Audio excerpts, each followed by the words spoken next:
The wind never rests upon the steppe. It moves endlessly, sweeping across the wide grasslands of Central Asia, where the sky is so vast it seems to swallow the earth itself.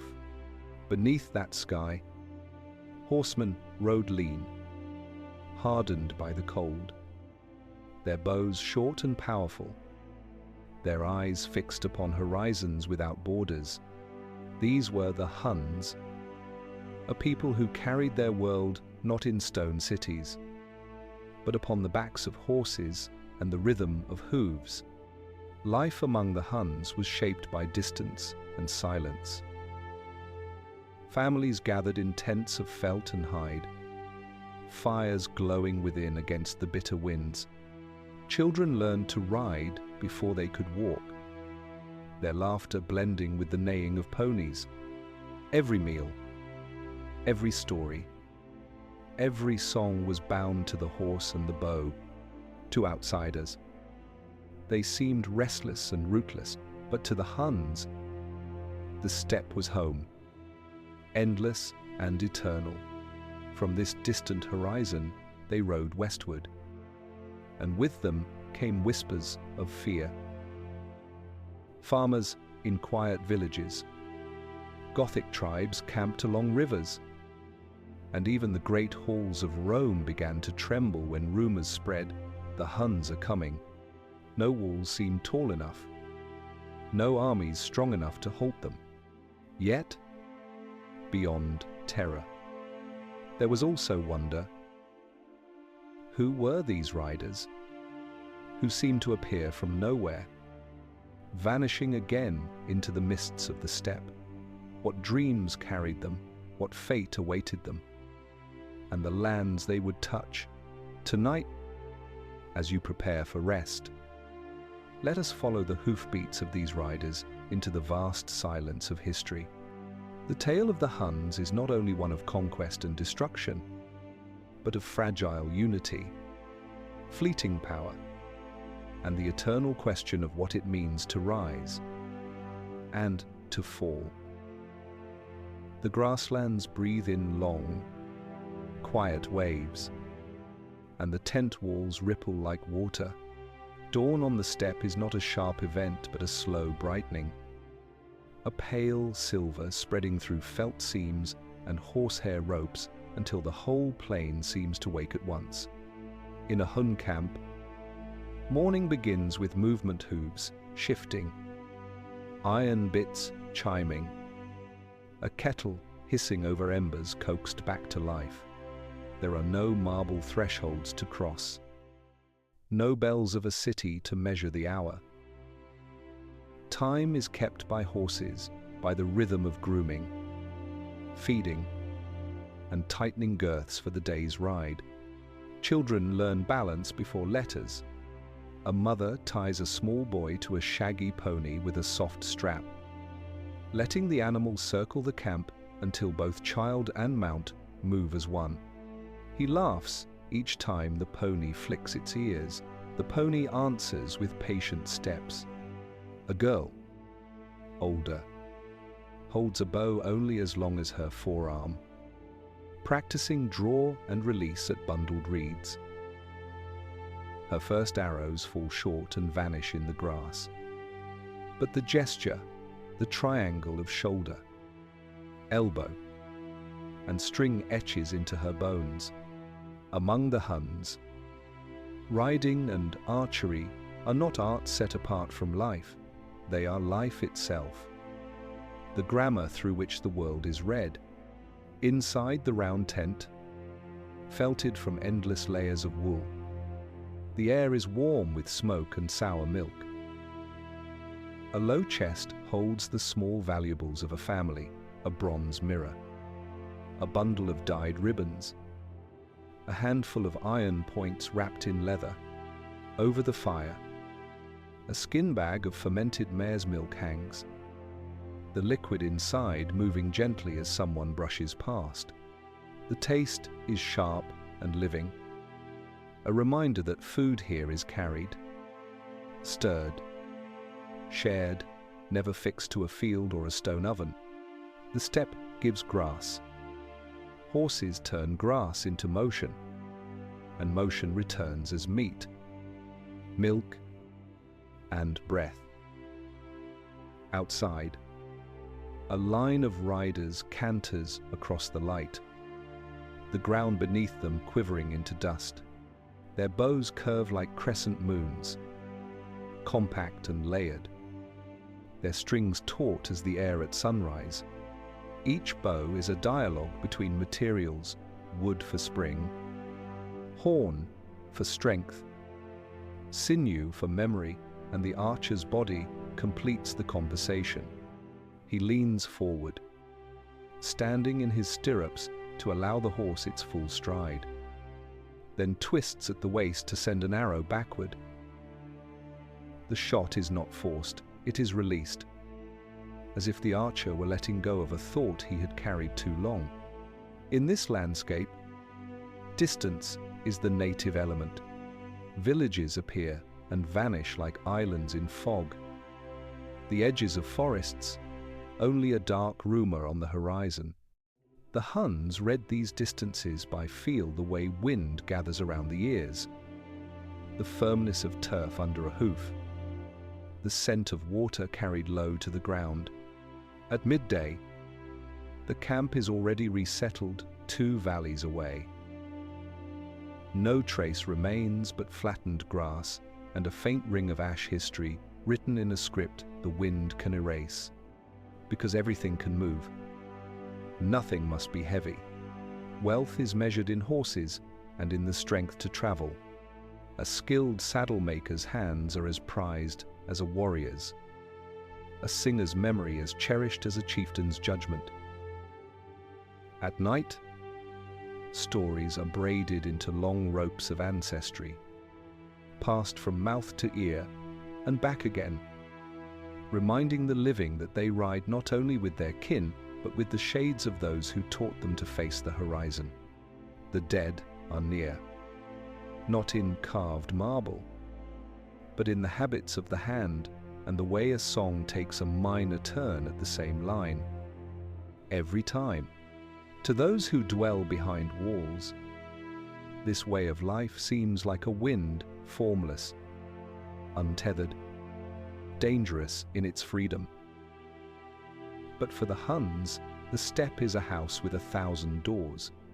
When storms gather in the west, a door opens eastward. When game thins in the north, another door opens south. Where rivers braid and unbraid through reeds alive with birds.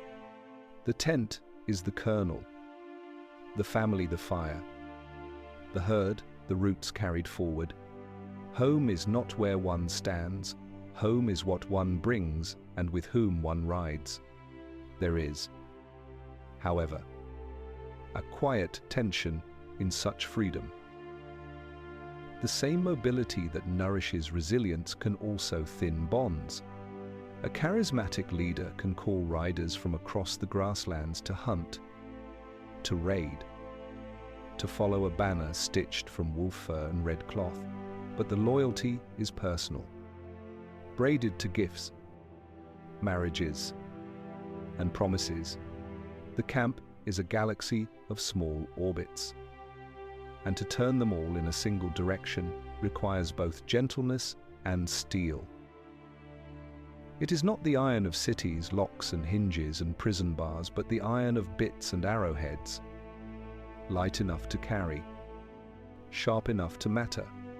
Toward evening, when the heat drains and the sky grows transparent, the horses are loosed to graze in a guarded ring. The air smells of time crushed under hooves, of leather and smoke, of wool warmed by sun. Someone sings, not loudly, a melody with a long, flat middle and a sudden lift at the end, like the rise of a lark startled from grass. It is a small song for a large world, exactly right. As dusk settles, stars climb the eastern edge of the sky, and the tent doors are tied shut against the night wind. Somewhere a child whispers a question about tomorrow's path. The answer is simple. Follow the herds. Follow the water. Follow the horizon. For beyond that horizon, rumors already drift like pollen, rumors of forests crowded with strangers, of rivers that split into many hands, of towns that sit still and wait behind wooden teeth. The steppe teaches patience, the horse teaches speed. Together they form a promise the Huns carry like an arrow, resting lightly on the string. Soon, the bow will bend. The wind carried them westward. For centuries, the great steppe had spilled its riders into Europe in waves. But none were remembered quite like the Huns. Their approach was not heralded by trumpets or banners, it was sensed first as whispers, scattered among traders and fugitives who returned with tales of strange horsemen who seemed part of the wind itself. They said these riders could loose arrows at full gallop, that their faces were marked and hardened by fire, and that even their children never touched the ground until they had mastered the reins. On the far banks of the Dniester River, Gothic tribes tilled small plots and built wooden halls against the coming winters. They were used to raiders from the north and quarrels among themselves. But the fear that spread with news of the Huns was different.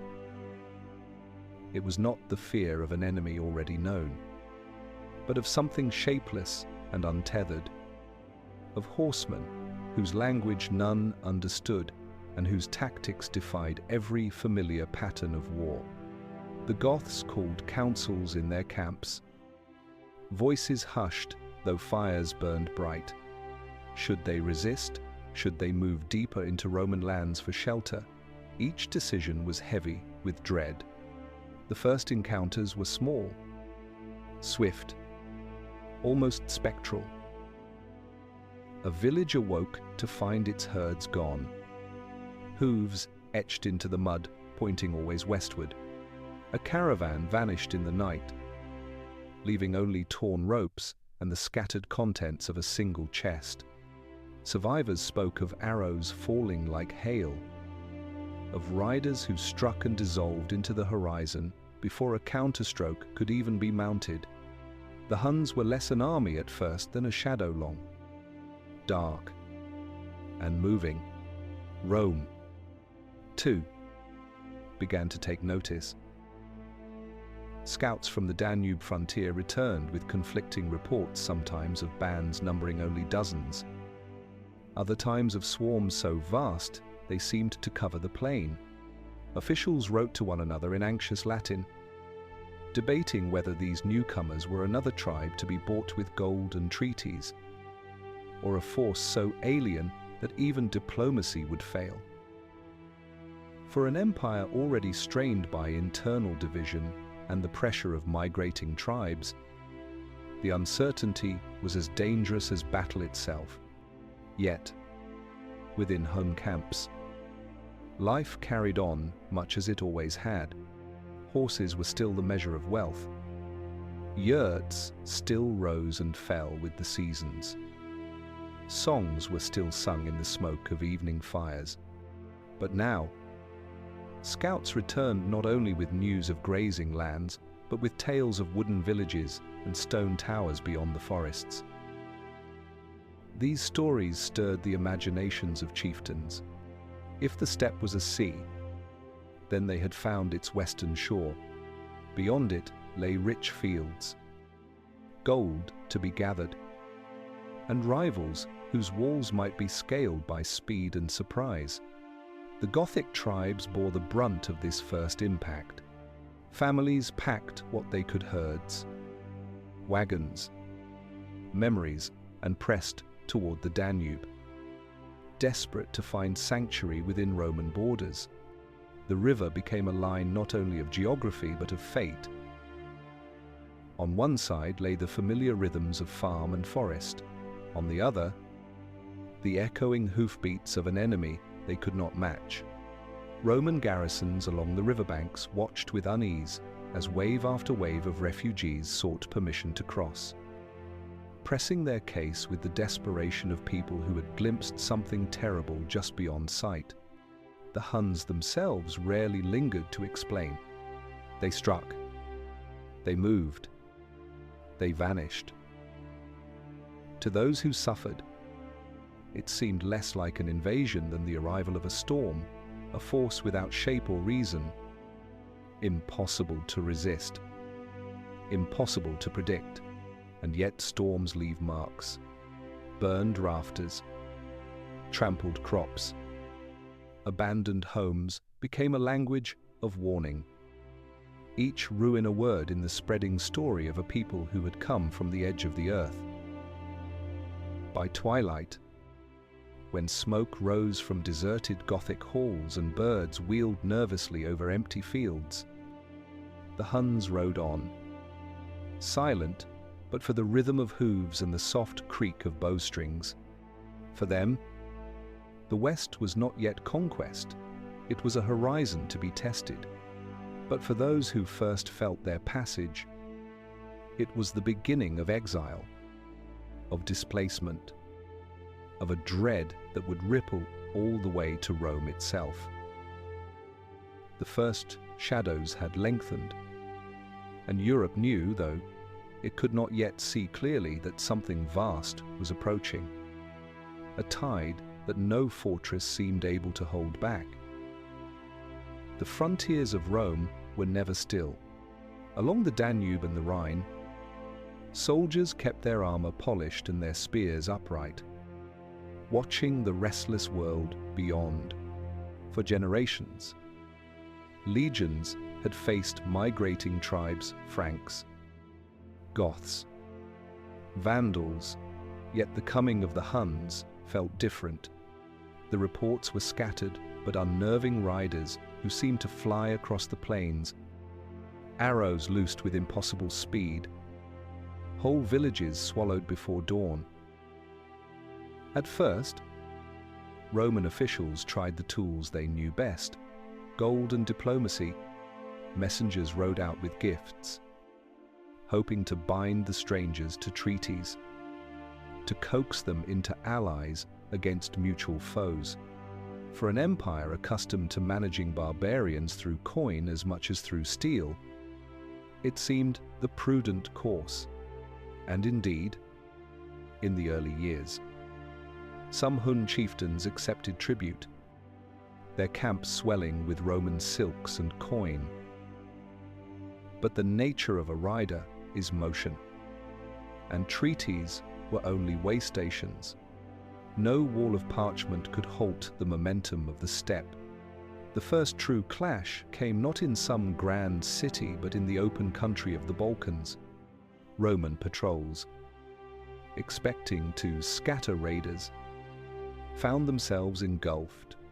Hunnic horsemen wheeled and circled, never closing in straight lines. Arrows fell in clouds, and the legionaries' shields, though broad and disciplined, could not cover every angle. Men spoke later of shadows darting just beyond reach, of enemies who seemed to appear where none had stood before. For soldiers drilled in the tight geometry of Roman battle lines, this new geometry fluid, elusive, deadly, was bewildering. Villages behind the lines fared even worse. Smoke rose over towns that had never seen siege engines, for none were needed. The speed of Hun assaults turned gates and palisades into little more than momentary delays. Families fled to fortified cities, carrying tales of riders who never dismounted, who drank from their horses' veins in desperate moments, who seemed born to the saddle. Fear magnified fact until the Huns became not merely an enemy, but a legend of terror. Within Roman councils, debates grew fierce. Some argued for stronger walls, more gold sent east, and reliance on the Huns as a counterweight against rival tribes. Others warned that such a bargain was perilous, that Rome was inviting into its gates a storm it could not control. The emperors, weary of internal rivalries and power struggles, often chose the easier course: pay the tribute, delay the fight, hope the shadow would pass. Yet shadows, once lengthened, rarely shrink. Meanwhile, Hun leaders learned. They studied Roman settlements, grasping their rhythms of defense and trade. They saw that the empire was rich but brittle, stretched thin from Britain to Syria. They realized that Roman soldiers fought bravely but expected clear battles, where discipline and formation would prevail. Against the endless circling of the steppe, discipline frayed like rope in the wind. For ordinary Romans, the menace was not abstract. Along the Danube towns, fields lay empty because farmers feared to sow them. Roads once safe for caravans became risky corridors patrolled by watchful scouts. A mother in Thrace might hush her child at night, not with tales of wolves, but with whispers of the Hun. To live on the frontier was to balance between empire and emptiness, with the horsemen of the plains pressing closer each season. Yet there was also a strange fascination. Some Roman commanders admired the speed, the precision, the sheer adaptability of Hun cavalry.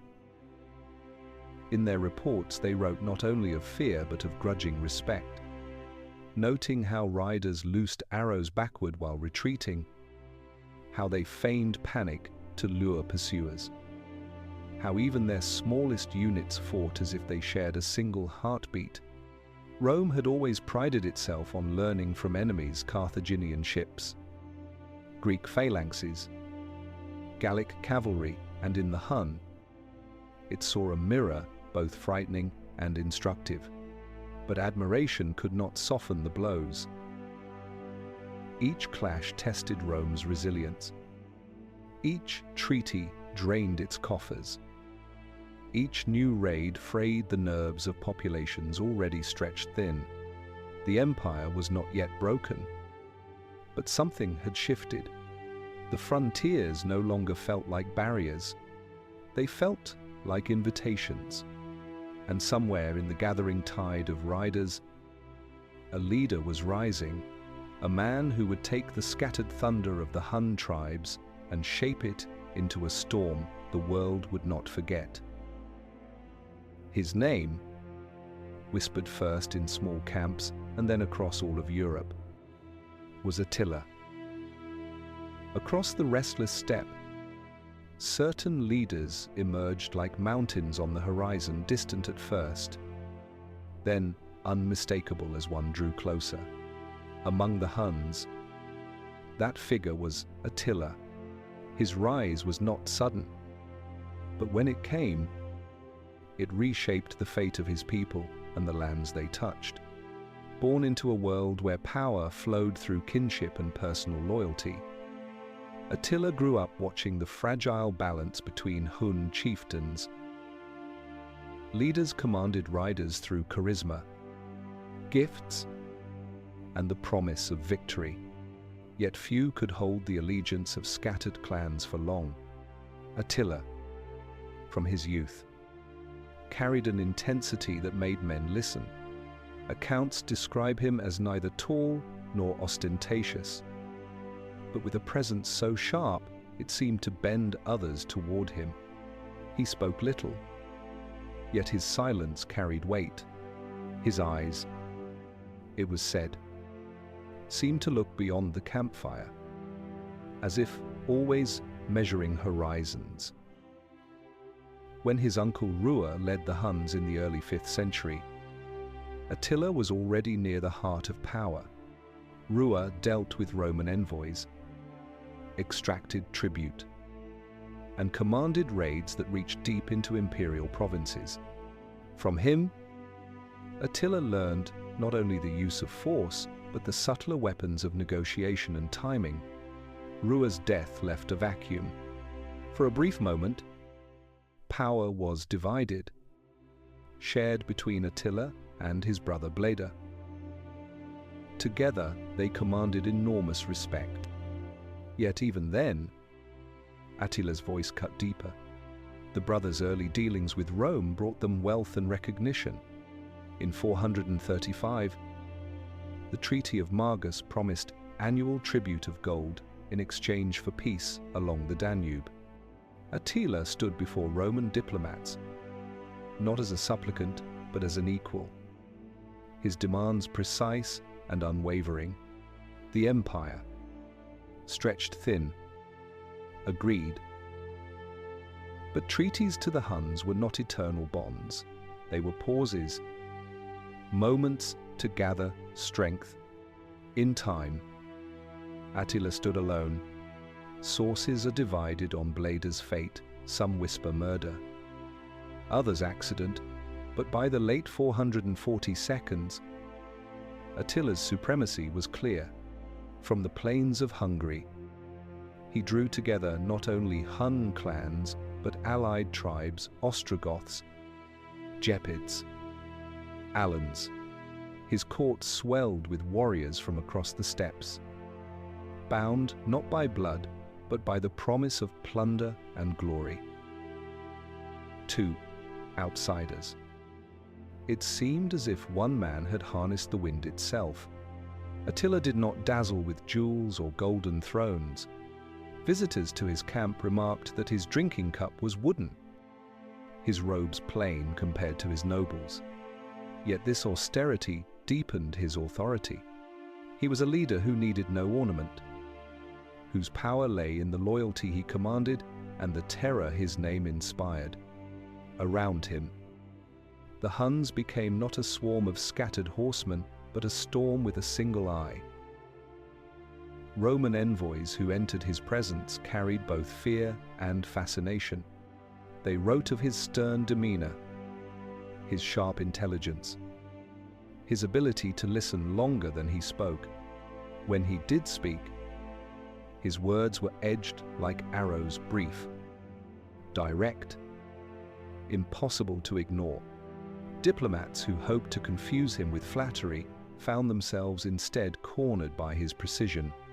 Attila was a man who could sit silent through hours of debate, then utter a single demand that shattered the room. What gave him such power over men? Partly, it was his command of warfare. Attila understood the tactics of mobility as if they were extensions of his own body. He drilled his warriors to feign retreat, to scatter and converge, to turn chaos into rhythm. But beyond skill, there was vision. He saw not merely raids, but campaigns, not only villages, but empires.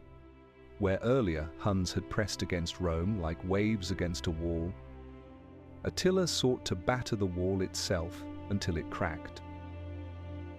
By the mid-5th century, his riders swept across the Balkans, burning cities, forcing Constantinople to tremble. Tribute increased. Walls were reinforced. Prayers multiplied. Yet still he pressed westward. The name Attila spread like smoke, whispered in halls and huts alike to the Romans. A scourge to the Huns, a father of victories. The horizon had shifted. No longer was the Hun menace a shadow without shape. It now had a face, a voice, a will. Attila had risen, and with him, the steppe itself seemed to lean toward Europe, ready to engulf it. By the middle of the 5th century, Attila had become more than a man. To his followers, he was the embodiment of the steppe, a leader who turned scattered clans into a single thunderous force.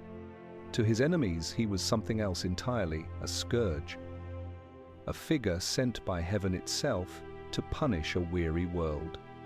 Roman writers, reaching for words strong enough to capture their dread. Called him Flagellum Dei, the Scourge of God. The title was not chosen lightly.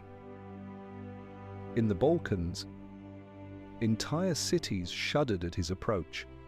Armies marched out to oppose him, only to find themselves encircled by horsemen who seemed to flow like water across the plain.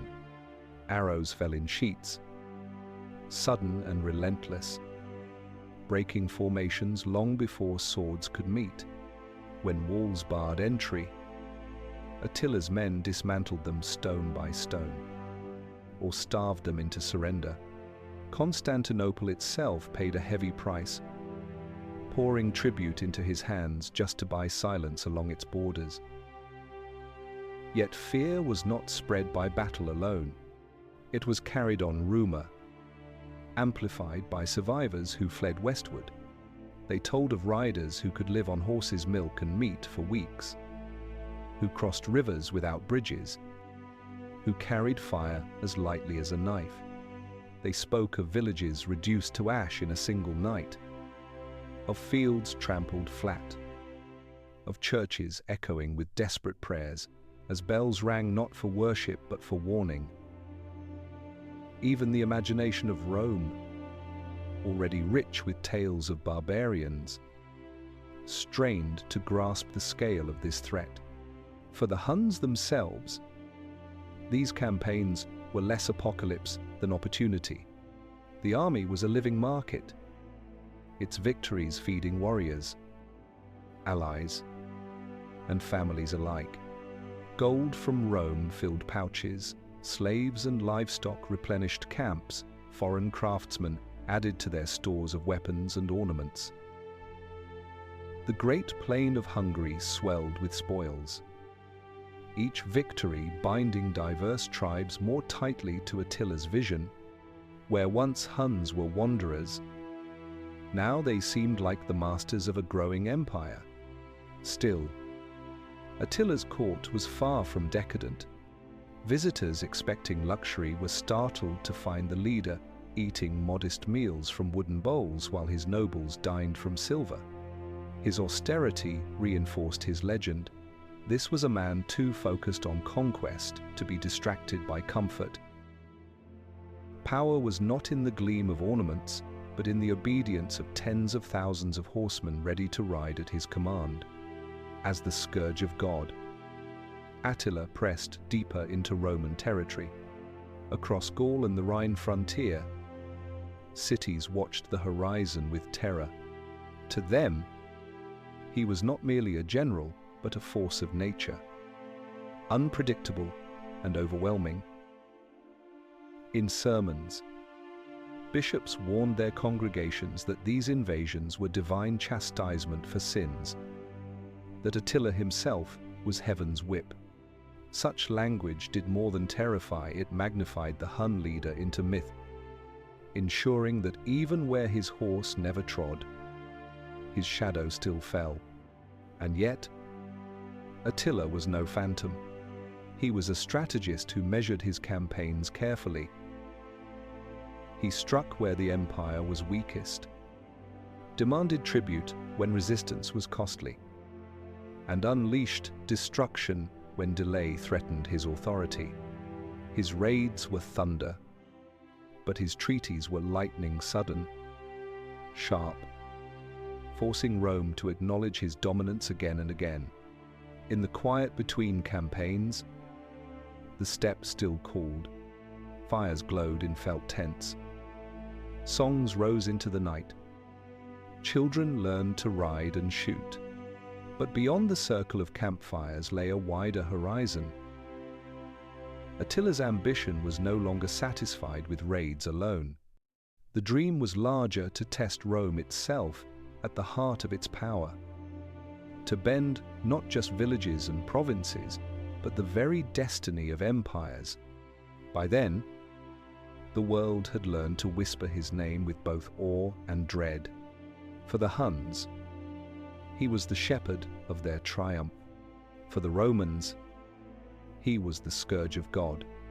And for history, he became a reminder of how a single leader, born of the steppe's silence, could thunder into legend. The summer of 451 brought Europe to the brink. For years, Attila had pressed westward, his riders sweeping across Gaul, seizing cities, burning towns, leaving smoke and silence behind. Yet at last, resistance coalesced. A fragile alliance of Romans under the general Aetius and Visigoths led by King Theodoric formed a wall against the tide. Their meeting place was the Catalonian plains fields, wide enough to hold empires, destined to echo with the thunder of countless hooves. On that plain, two worlds faced one another. To the east, Attila's camp stretched like a sea of tents, banners snapping with wolves and eagles, the air taut with the whinny of horses and the scrape of whetstones against iron. His riders circled, impatient, bows flexed, eager for the signal. To the west, the Roman Visigothic line braced itself, shields polished, spears grounded, Visigothic war cries mixing with the measured orders of Roman centurions. Farmers in distant villages would later say the very earth trembled that day, as if history itself held its breath.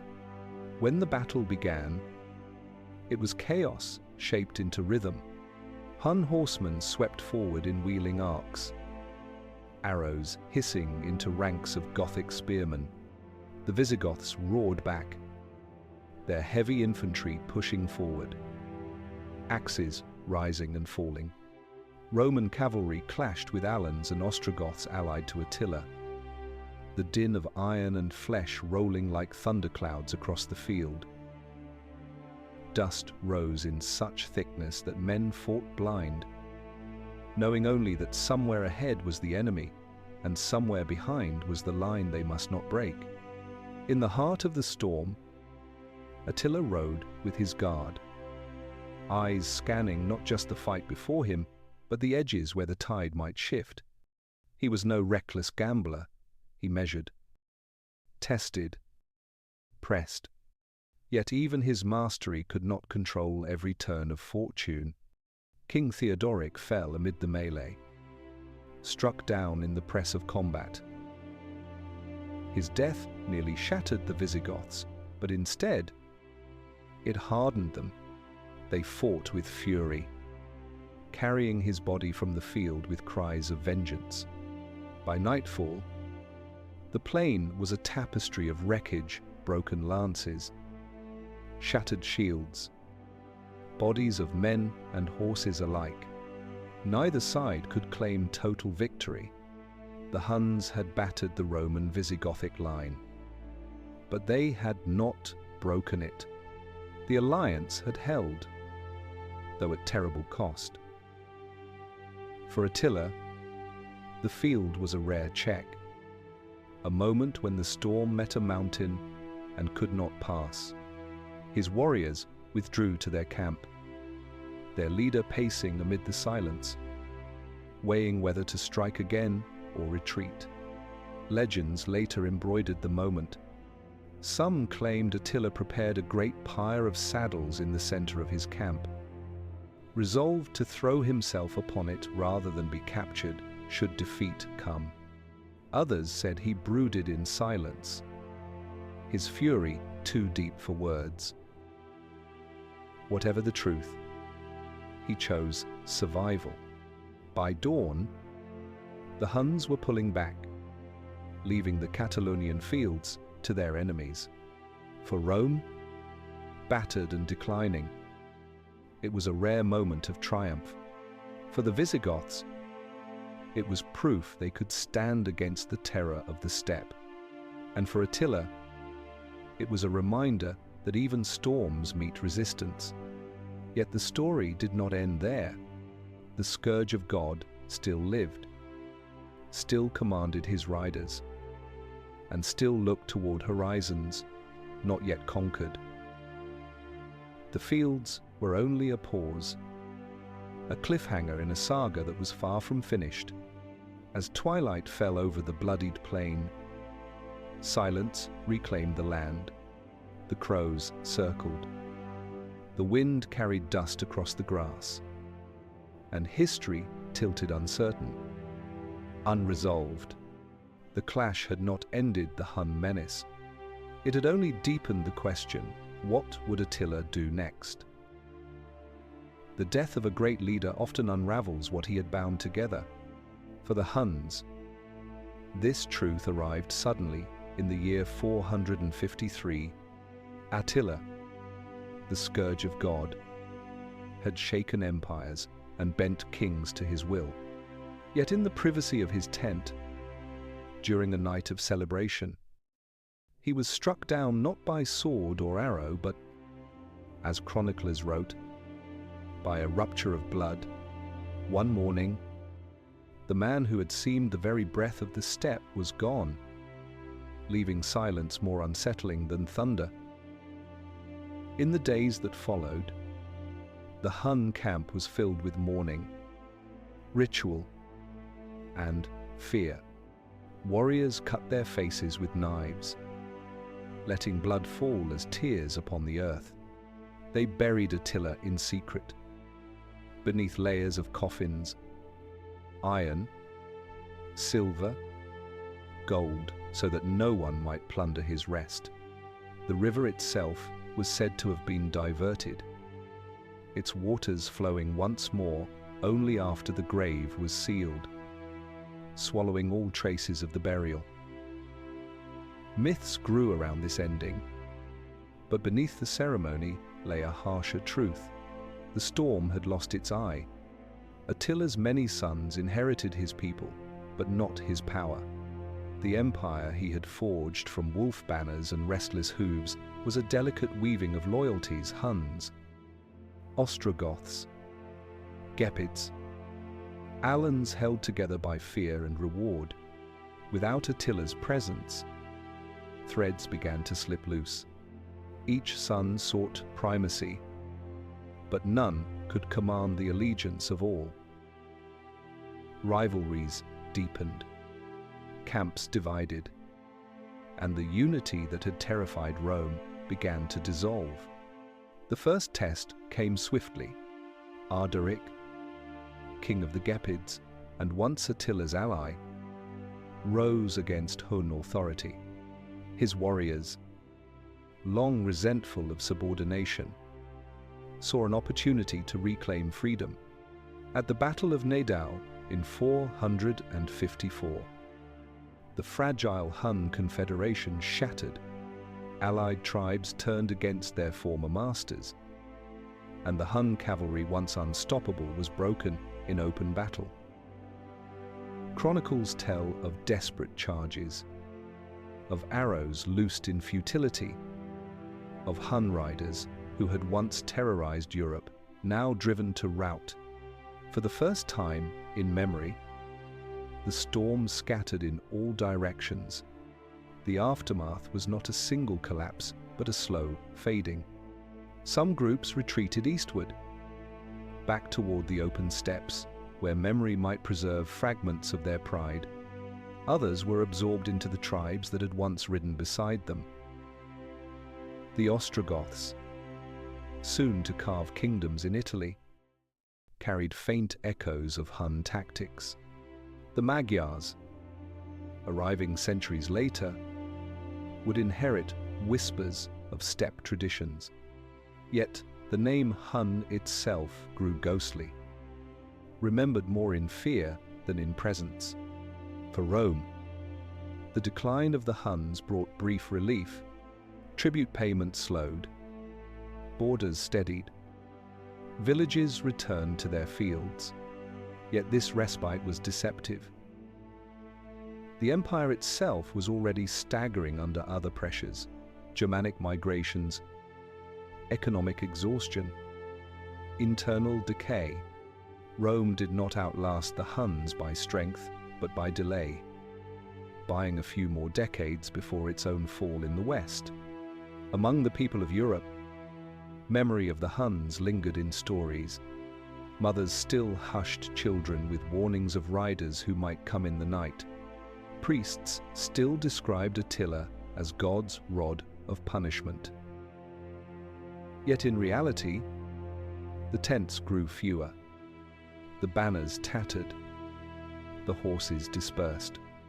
The unity that had once seemed unbreakable was gone, leaving only fragments carried by winds into the future. And what of Attila's sons? Their names survive in chronicles, but without the weight of destiny. They quarreled, divided lands, sought to hold allies through gifts they could not afford. Without victories to replenish loyalty, their grip loosened. Each passing year reduced their circle of command until they were little more than chiefs among wandering bands. The empire had died not with a clash of empires, but with a slow dispersal. A whisper where once there was thunder. The decline of the Huns carries a timeless lesson. Power born of momentum of speed. Terror. Charisma must be constantly renewed, or it fades. Attila's genius had been to keep motion alive, to turn the restless tide of the steppe into an empire of fear. But without him, motion lost its center. What remained was not enough to hold the weight of ambition. By the late 5th century, the Huns were no longer a presence but a memory. Their name lingered like the echo of hoofbeats across empty fields. And yet, in that echo lay both awe and warning. For a generation, they had bent the world to their will. Then, almost as quickly, they vanished. The steppe, vast and indifferent, reclaimed them, leaving behind only legend. After the storm, silence. The death of Attila and the defeat at Nedao left the Huns not only broken, but adrift, no longer a united horde sweeping across Europe. They became scattered bands, fragments of a once terrifying whole. Where once their name had summoned dread in Rome and Constantinople alike, it now evoked a memory haunting, but fading, like thunder that has already rolled beyond the horizon. Some Hun groups drifted eastward, returning to the endless steppe that had birthed them. There, they sought to recover the old rhythms of nomadic life, herding horses, moving with the seasons, trading at the margins of empires. But the world had changed. Other tribes pressed westward: Avars, Bulgars, later Magyars, each bringing its own surge of riders and traditions. The Huns, unable to maintain cohesion, were absorbed into these waves. Their bows, saddles, and songs did not vanish, but their name dissolved into the larger story of the steppe. In Europe, remnants lingered in unexpected places. Some bands hired themselves out as mercenaries, offering their swift cavalry skills to whichever king could afford their loyalty. Others married into Germanic tribes, leaving descendants who carried hints of steppe ancestry, dark eyes, skill with horses, a fragment of language whispered in a household, yet identity, like smoke, thins when dispersed. Within 2 generations, the children of Huns were no longer called Huns at all. For the Romans, the disappearance brought uneasy relief. Farmers returned to abandoned fields, trade routes reopened, cities repaired, broken walls. Bishops preached that God's whip had done its work and been withdrawn, but memory lingered. To those who had seen Hun riders crest a ridge, To those who had heard arrows hiss like rain, peace carried a fragile edge. Even when the threat was gone, the fear remained, passed down in stories by candlelight. The Goths, who had once fled before the Huns, now carved kingdoms in Italy and Spain. The Vandals sailed to Africa. The Franks rose in Gaul. Each new power carried scars of Hun encounters, adaptations in cavalry tactics, in fortification, in diplomacy. The echo of the steppe had reshaped Europe even as its riders disappeared. Attila's shadow stretched farther in memory than in life. Meanwhile, legends grew. In Norse sagas and Germanic epics, Attila, often named Etzel, was transformed into a figure of myth, a king both feared and admired. Stories painted him as a host of heroes, a judge of feasts, a grim presence at the edges of history. The real Huns might have scattered, but their image endured in the imagination of those who retold their tale. Myths are harder to erase than armies. To the steppe itself, their fading was almost natural. The grass had seen countless peoples rise and fall: Scythians, Sarmatians, Huns, and later Mongols. Each burned bright for a season, then vanished into the wind, leaving traces only in burial mounds, fragments of weapons, and the habits of horse and bow. For the land, it was only another cycle. For humanity, it was a reminder that even terror has an end. By the 6th century, the word Hun had become less a people than a symbol. Byzantine writers used it loosely, sometimes applying it to entirely different tribes of riders. To call an enemy Hun was to invoke fear. Whether or not they were true descendants, the name itself had become a weapon, a shorthand for menace. In this way, the Huns outlived themselves, not in continuity of blood, but in the resonance of memory. Thus, the empire of riders who once thundered across Europe dissolved into legend. No treaty recorded their last breath. No chronicler stood to witness the final Hun camp fade into grass. They ended not with a fall of walls, but with dispersal absorbed into the tribes around them, swallowed by the very steppe that had given them life. And yet, when the wind sweeps across the Hungarian plain at dusk, carrying the scent of horse and grass, it is easy to imagine that somewhere, faint and distant, the hoofbeats still echo, not as an army, not as a threat, but as memory reminding us that power, however swift, is mortal, but stories ride on forever. Though the Huns had vanished as a people, their presence lingered like hoofprints pressed deep into the soil of history. What they left behind was not only ruins and burned villages, but a resonance that shaped memory, legend, and fear across Europe. This echo of the steppe endured long after their horses ceased to thunder. In Germanic and Norse epic poems, Attila reappeared as Etzel, a larger-than-life figure who hosted heroes and wielded influence across kingdoms. The Nibelungenlied, composed centuries after his death, placed him in the center of a tragic web of vengeance and betrayal. In these sagas, he was less a historical ruler than a mythic king, a presence whose shadow stretched across generations. To storytellers, the Huns became a canvas for human imagination, fearsome, foreign, and unforgettable. In the Christian world, sermons preserved their memory in darker tones. bishops warned their flocks that the invasions of Attila were divine chastisements, a reminder of the fragility of human pride. To utter the word Hun in a homily was to awaken images of divine punishment, as if the very horsemen of the steppe were God's instrument. Such images remained useful long after the riders themselves were gone.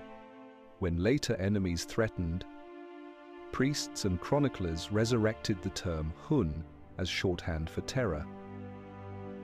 Among ordinary people, the echo survived in whispers. Mothers soothed restless children by warning them not to wander too far, lest the horsemen return. Farmers, gazing across open plains, thought of the smoke that once rose from burning villages. Even in peace, the horizon remained haunted. Fear, once seeded, outlives its cause. The echo was not only cultural, it was military. European armies, having faced the speed and precision of Hun cavalry, began to rethink the role of mounted troops. The Visigoths and Ostrogoths, once victims, adapted elements of Hun tactics. Rome itself, though collapsing, learned that cavalry could decide battles once thought the province of heavy infantry. In this way, the Huns reshaped European warfare, even as their own name dissolved. Further east, the steppe continued its cycle. The Avars would ride west, followed later by the Magyars, and centuries after them by the Mongols. Each of these peoples carried shadows of the Hun, whether in tactics, organization, or the way they were perceived by settled societies.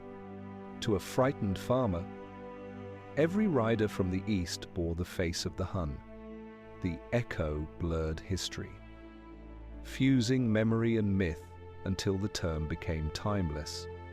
Yet echoes are not only of fear. Some remembered the Huns with awe. Their ability to knit together tribes, to ride across half a continent, to bring empires trembling to their knees, these feats became part of a larger human fascination with nomadic power. To historians of later centuries, the Huns were a symbol of both destruction and vitality, proof that even the mightiest civilizations are vulnerable to the sudden force of the steppe. Legends embroidered the details. Some told of Attila's burial under a river, guarded forever by its waters. Others claimed his bloodline lived on in distant rulers. Still others imagined that his riders had not vanished at all, but slumbered somewhere beyond the horizon, waiting for a signal to ride again. Echoes are always half truth, half dream. By the Middle Ages, the Huns had become less a people than a symbol. To call an enemy a Hun was to brand them as cruel, unstoppable, alien. The term resurfaced even centuries later, in wars far removed from the 5th century. Words endure where nations vanish. Thus the echo of the steppe is twofold in memory, as a spectre that haunted Europe's imagination, and in influence, as a force that reshaped warfare and politics. The Huns themselves were gone. Their tents collapsed, their herds scattered, but the echo remained, moving through centuries like the faint sound of hooves across an endless plain. Even now, when historians speak of the fragility of empires or the sudden fury of nomadic armies, they hear that echo. It is a reminder that the world's map is never fixed, that horizons can shift overnight, and that sometimes the loudest voices in history are those that linger after silence has fallen. History is not only a record of events, it is a mirror held to human ambition. The story of the Huns, though brief in years, offers lessons that still whisper across centuries, for within their rise and fall lies a truth about power, fragility, and the rhythm of civilizations. The first lesson is that mobility itself can be power. The Huns never built great stone cities or towering walls, yet they shook empires to their core. Their strength was the horse, the bow, and the horizon. Where Rome measured security in fortresses and legions, the Huns measured it in speed and surprise. They showed that flexibility, when wielded with unity, can unseat even the most established of orders. In our own age, the principle remains: rigidity breeds vulnerability, while adaptability opens paths to survival. The second lesson is that fear magnifies reality. Attila was a formidable leader, yet his legend grew larger than his deeds. Roman chroniclers cast him as the Scourge of God, a figure almost supernatural. This reputation often preceded his armies, weakening resistance before arrows were loosed. The Huns understood, perhaps instinctively, that reputation can be as potent as steel. In this, they remind us that perception, stories told and believed, often outlasts fact, shaping the course of history as much as armies do. But there is also a lesson in fragility. The empire of the Huns rose swiftly because it rested on the force of Attila's will. When that will was gone, unity unraveled. His sons could not bind the tribes, his allies turned to rivals. The same speed that had built the empire hastened its collapse. Here lies a timeless truth: power, rooted in a single leader, is a flame, bright but brief.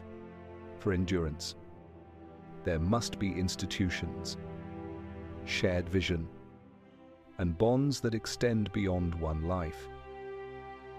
The Huns also teach us about the dialogue between settled and nomadic worlds.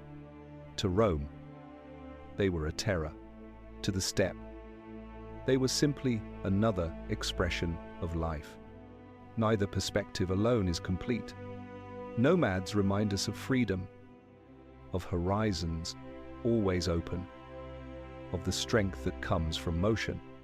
Settled peoples remind us of stability, of continuity, of the power of roots. Civilizations thrive not by erasing one or the other, but by learning where each has wisdom to offer. Another lesson lies in memory itself. Though the Huns faded, their echo persisted in story, song, and strategy. The very word Hun became a symbol of menace, invoked centuries later in contexts far removed from the 5th century. This persistence shows that what we leave behind is not only monuments or maps, but impressions, how we are remembered, how our actions ripple through time. Even a vanished people may continue to shape the imagination of those who come after. And finally, there is a quieter lesson. I heard not in battles, but in the ordinary lives of Hun families, in their tents. Children learned to ride before they could walk. Songs rose by the fire. Herds grazed under wide skies. Behind the fearsome legend lay human rhythms, meals shared, stories told, loves and losses endured. To remember the Huns only as destroyers is to forget that they, too, sought meaning in daily life. Every empire, no matter how fierce, is made of people, fragile and striving, just as we are. Thus, the legacy of the Huns is double-edged. They were a storm that reshaped Europe, but also a fleeting presence, gone as suddenly as they appeared. They remind us that even the mightiest forces are temporary, that every rise carries within it the seeds of decline. Yet they also remind us that courage, adaptability, and vision can alter the course of history, even for a people without walls. As the wind crosses the steppe, bending grass in waves, one might imagine it carries both warning and inspiration. Warning that no empire is eternal. Inspiration that even those who seem small and scattered can, through unity and will, shake the world. The wind does not remember names. It moves over mountains and plains, carrying dust from forgotten battles, bending the grass where tents once stood. For a brief span of years, the Huns were the storm upon that wind, loud, terrifying, unstoppable. They thundered into the memory of Europe, shook Rome to its foundations, and vanished almost as quickly as they came. Their story is not one of permanence, but of passage. They left behind no marble cities, no libraries of scrolls, no monuments of stone. What remains is less tangible, but no less powerful, the echo of hoofbeats across history.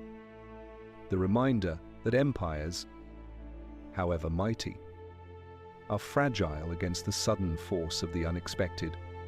Rome thought itself eternal, yet it trembled before riders whose homes could be packed and moved in an hour. Attila, their greatest leader, embodied the paradox of power. He lived simply, dressed plainly, yet bent kings to his will. His death revealed how much had depended on one man's presence, how swiftly unity can dissolve when its center is gone. In that truth lies a lesson as old as time. Greatness without succession is but a flame, brilliant and brief, and yet, for all their violence, the Huns were also human. Children learned to ride with laughter in their voices. Families gathered by fires, sang songs into the night, shared bowls of mare's milk, whispered prayers for safe journeys. Behind the terror remembered by Rome lay another truth. They were people of the steppe, seeking survival, meaning, and dignity in a world of constant motion. What remains of them now is memory, half history, half legend. In medieval halls, bards sang of Attila the king. In sermons, bishops warned of God's scourge. In later wars, the word Hun resurfaced as a symbol of fear. The riders themselves were gone, but their image, reshaped by centuries of retelling, still galloped through the imagination of the world. So the circle closes. A people who appeared like thunder disappeared like smoke, leaving behind echoes that never quite fade. To remember them is not to glorify conquest, but to acknowledge the fragile balance of history, that every rise carries a fall, and every fall leaves a trace. Tonight, as the steppe falls quiet in your imagination, listen closely. You may hear the wind moving across endless grass, carrying faint hoofbeats into the distance. They grow softer with each breath, until only silence remains. And in that silence, may you drift into rest, knowing that the world has always been shaped not only by stone and empire, but by riders who vanish into the horizon, leaving us stories and dreams.